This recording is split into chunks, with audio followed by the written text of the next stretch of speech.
Bwana Yesu asifiwe. Bwana Yesu asifiwe. Tumchapie Bwana makofi kwa ajili ya tuchape makofi kwa ajili ya mwalimu wetu wa Sunday School. Somo lake nimelibariki sana na nimefaulu kuhudhuria vipindi vyake. Ameongeza kitu. Bwana Yesu asifiwe sana. Jina la Bwana libarikiwe sana. Ukitekeleza yale aliyokuwa anafundisha utafanikiwa. Lakini ukipuuzia huwezi kufanikiwa kile unachokitafuta. Mafanikio yote yanakuja ndani ya mafundisho. Ukipuuzia mafundisho hata mafanikio huwezi kupata. Amina. Basi ni jambo jema ambalo Mungu ametupatia siku ya leo.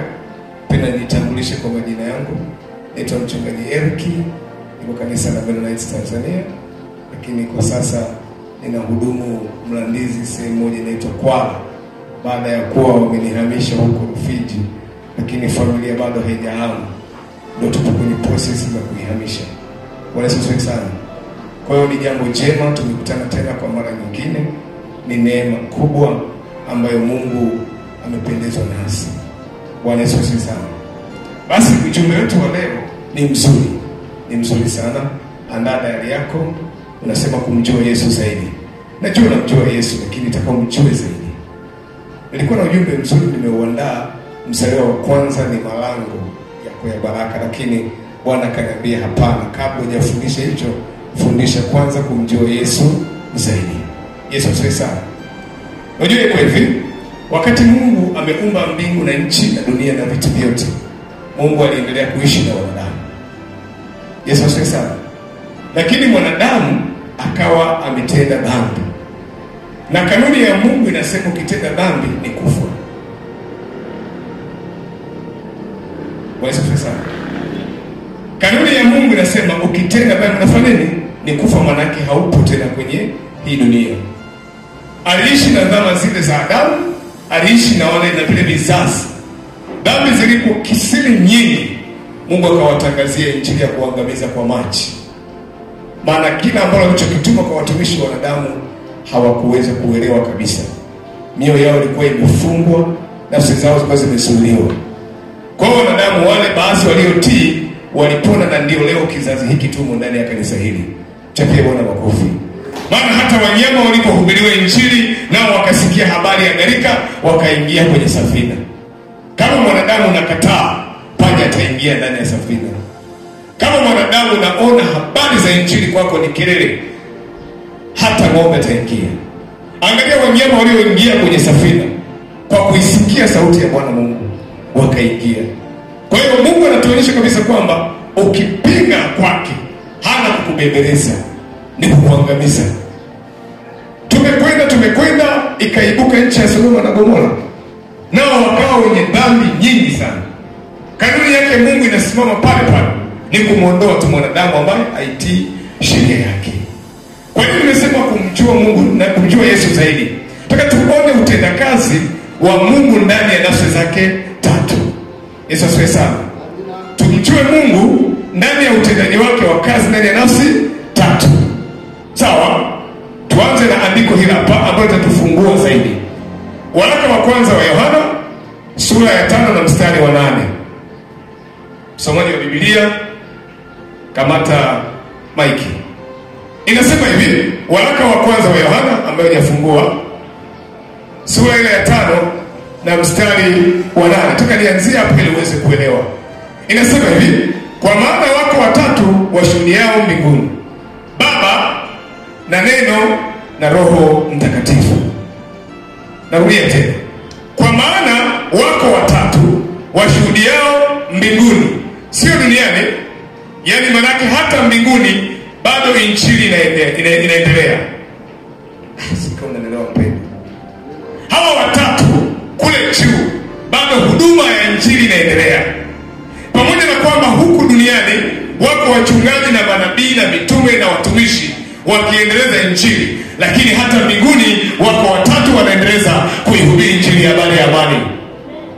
Maana ikizima injili, siko tena roho zitawaingia malaika watakaoweza kugeuka. itakuwa ni vigumu sana kuelewa, ila naomba uelewe. Washuhudiao mbinguni, anasema hivi, ambaye ni Baba na Neno na Roho Mtakatifu, na hawa watatu ni umoja. Hawa watatu ni umoja. Maana yake akisema Baba ndivyo alivyosema Neno, akisema Neno ndivyo alivyosema Roho Mtakatifu. Agano la Kale Mungu alinena na watu na watumishi wake kwa njia ya sauti, kwa njia ya malaika, kwa njia ya manabii, kwa njia ya namna mbalimbali, kwa njia ya moto. Sauti ilitoka kwenye moto, kwa sababu anasema mwanadamu huwezi kumwona Mungu, utakamuona utakufa. Sasa kwa dhama hizi ambazo Mungu akaamua kutengeneza namna fulani ambayo tukaiangalia sasa, kama hao watatu wanafanya kazi moja kwa pamoja, basi ni jambo jema sana, ambalo akizungumza Neno ndivyo kazungumza Roho Mtakatifu. Ndani ya utendakazi wa hawa watatu hawajawahi kubishana. Naweza mimi roho ikataka kwenda kanisani, lakini mwili ukasema acha kwanza, utaenda wiki ijayo. Wao Baba akisema twende tupeleke ukombozi, maana yake msafara wao ni mmoja, wanashuka kufanya ukombozi. Hawana kuulizana mbona ni mtenda dhambi sana. Hapana, lao ni moja, ni kushuka kuja kumkomboa mwanadamu. Lakini wewe ukiambiwa nenda kufanya hiki, nafsi itakataa, mwili utagoma, roho itakubali, kutakuwa na mvutano, hatimaye utashinda kufanya lile jambo. Lakini kwa hawa watatu wanafanya kazi moja ya bila kushindana. Ninakuagiza leo, mchana wa leo, mwili wako na roho yako na nafsi zako isishindane, ikawe kitu kimoja kama Baba alipokuwa umoja na mwanaye. Wanasema sana, wala usio wa kusukumwa kwenye habari za Mungu. Isikilize roho inavyoagiza, kwa sababu Biblia inasema roho hushindana na mwili. Ni heri roho ishinde kuliko mwili ushinde. Mwili ukishinda umekufa, kwa sababu nia ya mwili ni mauti, itakuzuia habari za uzima wa milele, na mwili unakataa sana habari za uzima wa milele. Na ndio maana ukimpelekea mtu injili ya habari ya kumpokea Yesu apate uzima wa milele, anakataa. Sio yeye anayekataa, ni mwili unaweza kuzungumza na unaweza kupinga roho. Paulo anaambia sasa, enendeni kwa roho kama hamtaweza kutimiza tamaa za nini? Za mwili. Kwa sababu mwili hushindana na nini? Na roho. Huenda ndani ya nafsi yako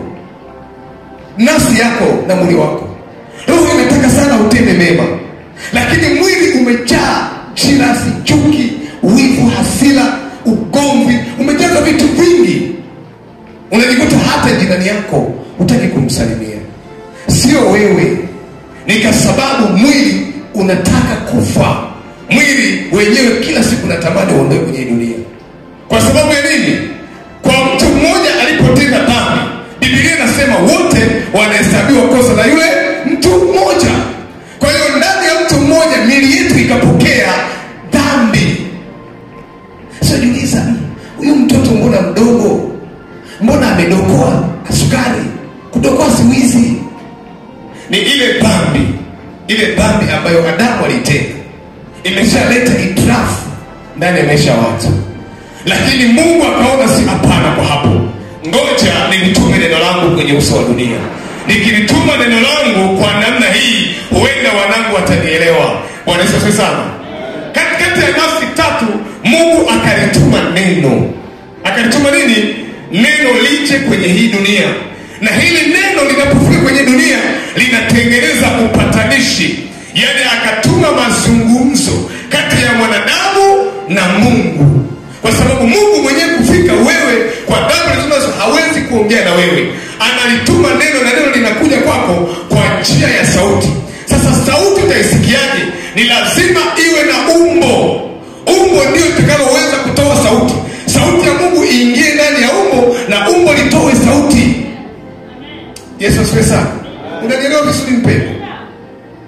Analituma neno. Hebu soma kitabu cha Yohana sura ya kwanza mstari wa 14. Naye neno alifanyika mwili. Akakaa kwetu. Nasi tukakuona utukufu wake. Hebu msikilize msomaji, anasema naye neno alifanyika mwili, yaani neno likajiumba ama likatengenezeka mwili. Si nisemeje hapo? Neno likajiumba mwili. Sasa katika ule mwili unakaa kwetu, na huu mwili haukai kwa hasara, huu mwili unakaa kwa faida, na faida wewe upate uzima wa milele, uepukane na hukumu ya milele ya moto ambayo shetani amehukumiwa. Lengo la hili neno kuja kwako ni kukupatanisha wewe na Mungu, ni kukupatanisha wewe na jirani yako, ni kukupatanisha wewe na ndugu yako, ni kukupatanisha wewe na rafiki yako. Halikuja kugombanisha. Lakini shetani ujio wake pale Eden ni kuwagombanisha wanadamu na nani? Na Mungu. Ujio wa shetani ni tofauti na ujio neno la Mungu. Lakini neno lilipokuja kwa macho ya kibinadamu, tulipoliangalia ile neno, anasemaje mwandishi wetu?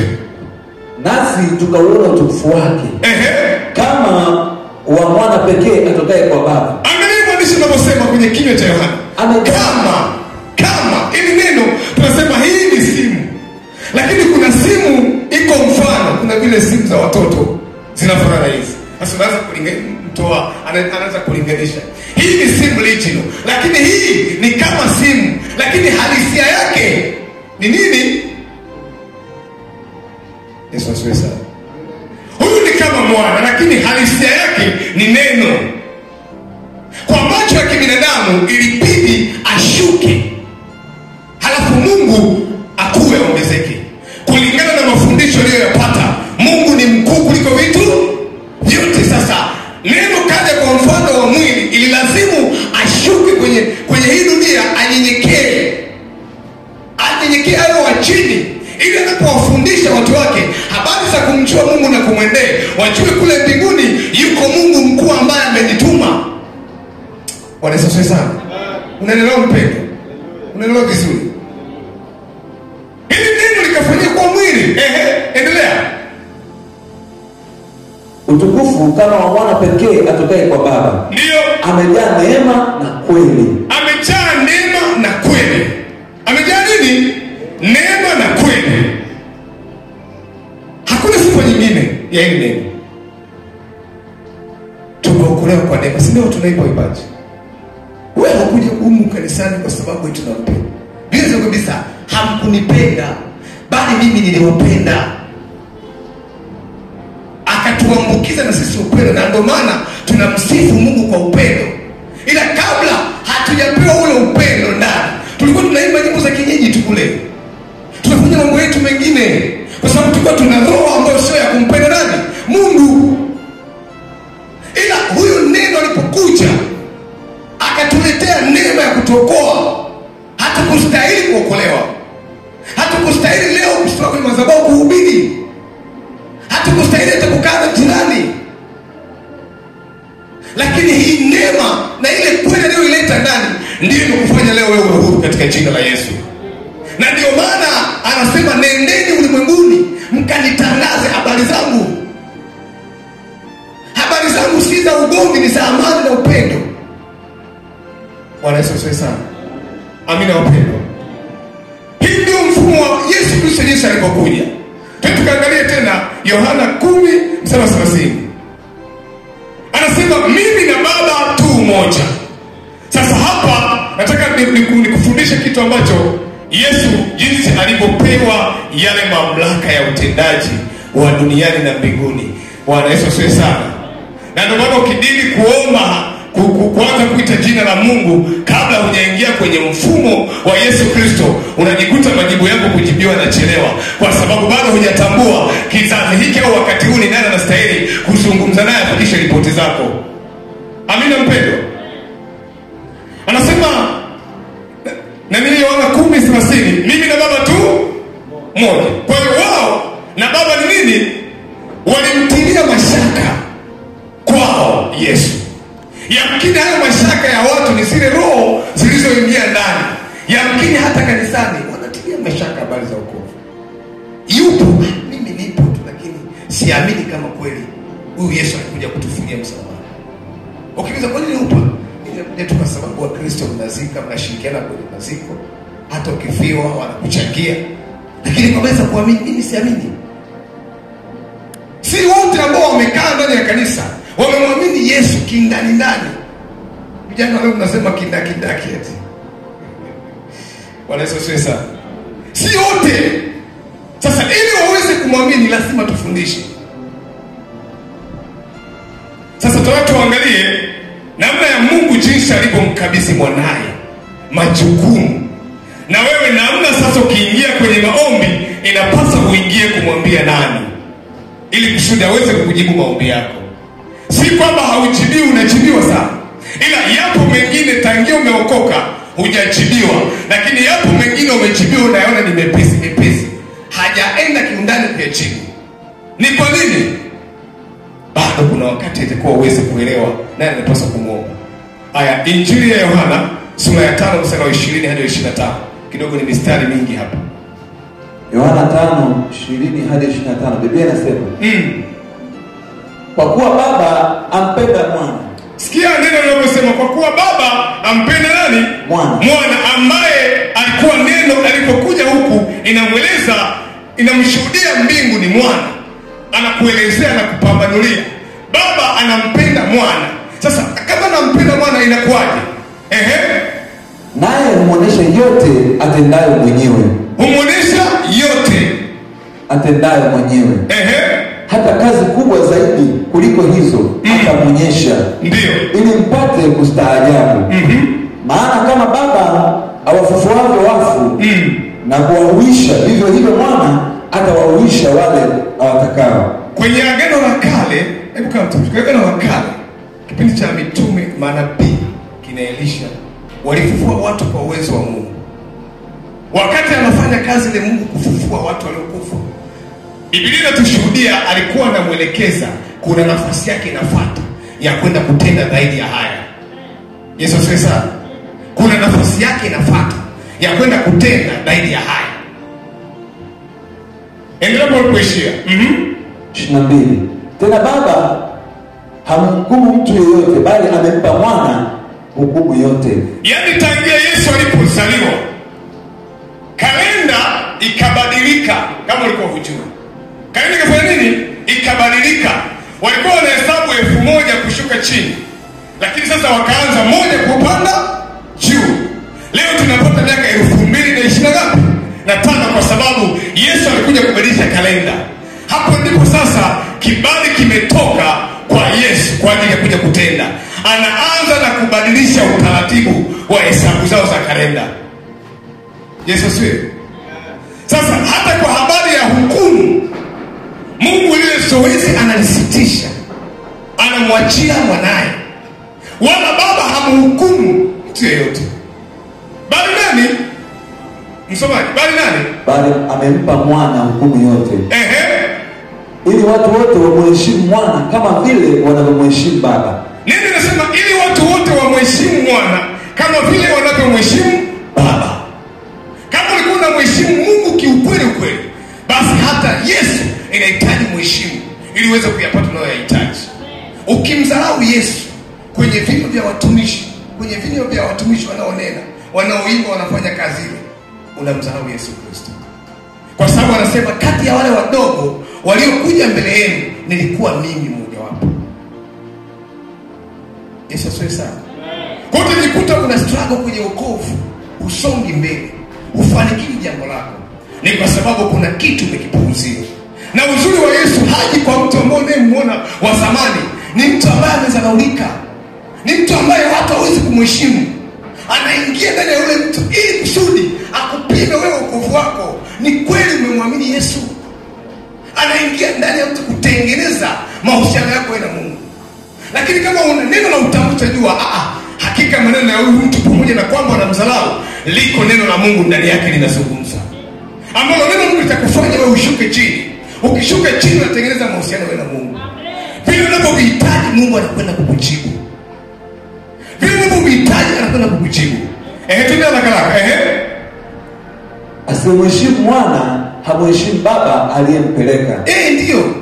24. Amini nawaambia, ndio, yeye alisikia neno langu na kumwamini yeye aliyenipeleka, yuna uzima wa milele. Yeye alisikia neno langu na yule aliyempeleka yuna uzima. Wanaelezwa kwa kipindi kile, lakini kwa sasa wamepelekwa watumishi na mitume. Yesu sasa anatenda kazi na wachungaji, anatenda kazi na wainjilisti na watumishi wote mliomwamini, mliojaa nguvu za Bwana kumshuhudia jirani yako. Akikuzalau usifadhaike moyoni mwako. Akikuona wewe haufai, wala usighadhabike. Sema ni kwa sababu nimekubeba Yesu ndani yangu, na ndio maana mimi wananichukia. Amina mpendwa. Wasipokuheshimu sio wewe, ni kwa sababu yumo ndani Yesu. Furahi kwa sababu ukiona kwenye wokovu hakuna anayekuchukia, bado vizuri Yesu hajaingia ndani. Waanze kukuchukia kwanza, hata waliokuwa wanakusifu mwanzoni. Ujue ndio injili inaanza kuingia. Ukikuona wanaanza kutema mata wakati uko unapiga vigeregere, ni kwa sababu injili imeingia. Yesu anaingia kindani sasa kuzungumza vilivyomo ndani kwenye maficho yao. Yesu asifiwe sana. Tuendelee. Muamini yeye aliyenipeleka yuna uzima wa milele, wala haingii hukumuni, bali amepita kutoka mautini kuingia uzimani. Amina. 25 mwisho. Amini amini nawaambia. Anatukumbusha kwamba amini amini nawaambia, saa inakuja na sasa ipo, ndio wafu watakapoisikia sauti ya mwana wa Mungu, na wale wasikiao watakuwa hai. Biblia inaniambia hivi, saa inakuja na sasa ipo.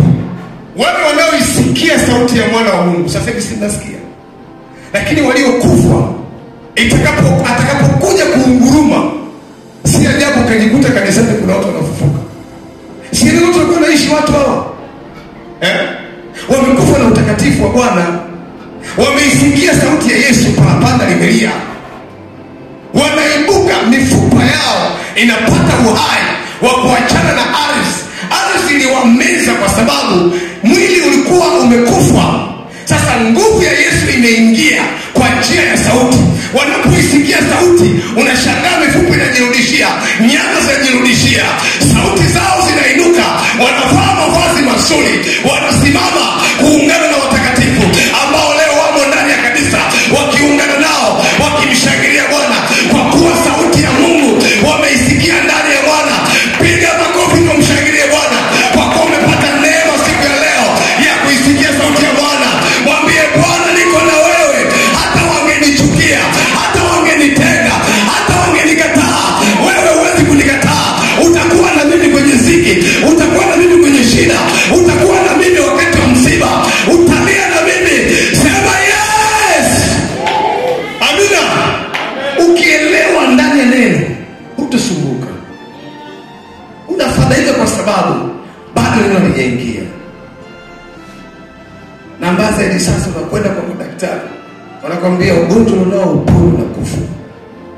Wakati mwingine madaktari ni wazuri kweli na wamepewa na Mungu hiyo karama, lakini kwenye hitimisho majibu ya kukupa wewe kwenye ule ugonjwa au tumaini na kuendelea kuishi, wanakuambia Bwana unakufa. Sasa wanajifikiria hivi, daktari anakuja kumsaidia Mungu kwa karama aliyopewa, ama anakuwa ni agent wa shetani wa sisi? Kwa nini mwisho ananipa neno la kukata tamaa? Bwana asifiwe sana. Elewa eti mimi mwenyewe najiuliza tu wakati mwingine, sawa, nimeugua kisukari, eti naambiwa sipona, nitakufa. Unaondoka pale umebeba roho ya nini? Kwa hiyo kila unaponyanyua mguu wako inakwambia wewe kanyaga tu alizi, lakini wewe kwa ugonjwa huu unakufa. Sasa kama sauti iliingia hiyo, leo Yesu anatamka neno ndani yako ya mifupa. Hautakufa, utaishi. Hautakufa, utaishi. Lazima mifupa ipate uzima, lazima mwili upate uzima. Amina. Nilipenda sana hili neno.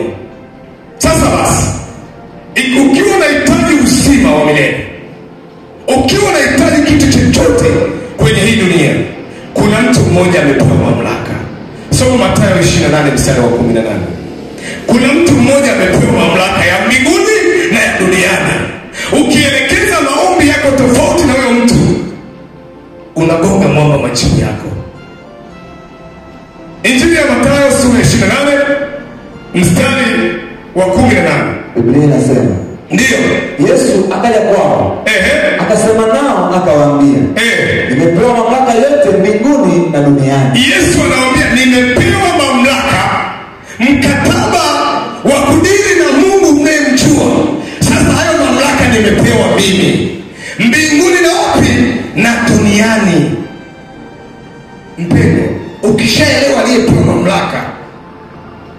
hautakuwa na wasiwasi. Kwa nini amepewa? Ndio maana alikuja kuishi maisha kama yetu. Maumivu huku duniani amekaa, kuishiwa hela aliishiwa, nyumbani riziki ilionekana. Kitabu cha Marko sura ya 6 inaeleza wanamtambua kijiji chao ni fundi seremala. Tena kusoma nyumbani Marko sura ya 6. Jinsi wanavyomtambua. Inasema akatoka kwenye huduma akaja kijiji chao alicholelewa. Lakini walipoanza kumtambua, hekima gani aliyoipata ya maneno haya? Sababu na leo nitoke Dar es Salaam niende kijiji nilicholelewa. Wataanza kushangaa, huyu amepata wapi? Waliojaliwa neema ya kusikia maneno, hakika ni Mungu amembadilisha. Wale ambao hawajajaliwa wataendelea kutokuamini mpaka mbingu inafunguliwa. Huyu ndio aliyepewa mamlaka. Ukivihitaji vya duniani, umuone yeye. Ukivihitaji vya mbinguni, umuone yeye. Jina lake limeadhimishwa juu kupita majina yote, yaliyo ya mbinguni, ya duniani na chini. Kwa hiyo ukilitaja hili jina, hata kuzimu wanatikisika, wanaogopa. Na ndio maana ukikaa na mtu ambaye ana asili ya uchawi ama ni mchawi, ukitamka jina la Yesu, anaweza kukufukuza hata kwake na maongezi yakafa pale pale.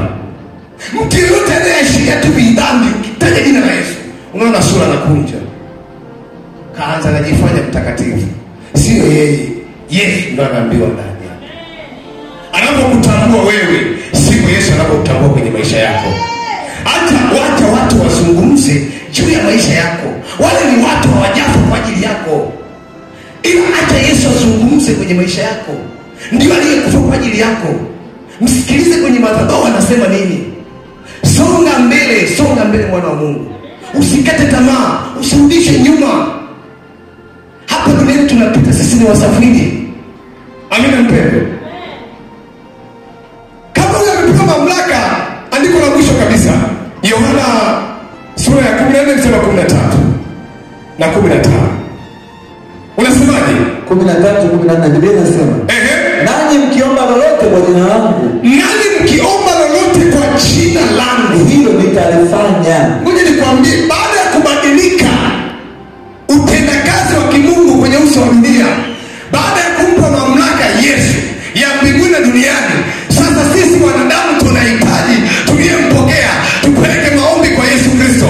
Tumwambie Yesu, wewe ndio wa kwetu, ndio tuliyekaa na wewe kwenye hii dunia, ndio aliyetuahidi upo na sisi mpaka utimilifu wa dahari. Hata kama Roho Mtakatifu anakusaidia, lakini wewe usipungue kwenye maisha yangu. Bwana Yesu asifiwe. Mwambie usipungue kwenye maisha yangu, usipungue kwenye afya yangu, usipungue kwenye kazi zangu, usipungue kwenye biashara, usipungue kwenye ufugaji. Kila mahali mwambie usipungue. Maana akakuruhusu kuomba lolote lililo jema machoni pako na kwake. Amina mpendwa. Ukiomba lolote yeye anafanya nini? Anafanya. Anayekuja kufanya ni yeye. Na ndio maana ukidili mimi Yesu simuelewi, mimi naamini ni Mungu. Ukiingia kwenye mfumo ule, katiba inakurudisha. Uzuri wa Mungu anaishi kwa protocol. Hata shetani alipokuja pale Eden, alijua Adamu na Hawa hawakai kia sana hapa. Kuna sheria iliyopewa. Mimi sheria mbinguni zimenishinda, nimeshazihasi. Hata Hawa hawajakaa bure hapa. Ngoja nijaribu kuwachokoza ni wahoji. Akaelekeza tumepewa protocol hii. Hata sisi tuliookolewa tumepewa protocol. Ndio hii hapa. Tumwendee Yesu tumwambie. 14 malizie. Naendelea nasema, ili Baba atukuzwe ndani ya Mwana. Ndio. Mkiomba neno lolote kwa jina langu nitalifanya. Mkiomba neno lolote kwa jina langu, na yeye atalifanya. Tusimame.